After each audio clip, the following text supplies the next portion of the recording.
अनघाच्या परीला थोडं बरं वाटत नव्हतं, म्हणून आज ही छोटीशी परी घरी आराम करत होती. आज या परीला फक्त आणि फक्त हवं होतं नाश्त्यामध्ये हळदीचं दूध, कारण तिच्या तोंडाला चव नव्हती, म्हणून बाकी काही खाण्याची इच्छा सुद्धा नव्हती. काही दिवसांपूर्वी तोडलेलं हे ब्रेसलेट त्यांच्या मळ्यांसोबत ही खेळत होती, म्हणून तिला दिवसातला पहिला ओरडा मला द्यावा लागला. खूप उत्साही असलेली मी मध्येच माझा मॉरल डाऊन होतो आणि मग मी माझ्या घरातल्या कोणत्याही एका कोपऱ्यात शांत बसून घेते. मग स्वतःलाच दिलासा देते आणि स्वतःची पाठ थोपवते. आज आमच्या टॉवरमध्ये मधमाशांचे पोळे काढणार होते, म्हणून सर्व खिडक्या बंद करण्यास सांगितले. बघितलं मी, मला कुठे दिसतं का पोळं, पण काही दिसलं नाही. आज कराटे डे होता, म्हणून आईकडून थोडासा आराम करून थेट क्लासला आलो. थोड्याच दिवसात परीची टुर्नामेंट आहे, म्हणून आज थोडी जास्त प्रॅक्टिस घेतली सरांनी.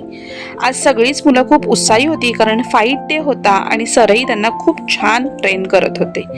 परीला क्लास संपेपर्यंत मी तिथेच बसून राहते आणि परीची ही कला बघता बघता वेळ कसा जातो कळत सुद्धा नाही. परी खूप जास्त वाट बघत होती की माझी वेळ कधी येणार. तेवढ्यात तिच्या पायाखाली काहीतरी आलं. काय आलं असेल जणू हे तिला तिचं माहिती. आणि बघते तर काय, ही मॅडम ग्रिलवर फाईट प्रॅक्टिस करत होती. वा वा वा वा, काय ते टॅलेंट. चला, फायनली परीची वेळ आता येणार आहे आणि परी खेळणार आहे तिच्या फ्रेंड सोबत मस्त अशी फाईट. ऍक्शन तर एवढी भारी करते ना की बघतच राहावं असं वाटतं. पण खूप काहीतरी शिकते आहे आणि त्याचा फ्युचरमध्ये खरंच खूप छान उपयोग होणार आहे, याचा आई म्हणून मला खूप अभिमान सुद्धा आहे आणि कौतुक सुद्धा आहे.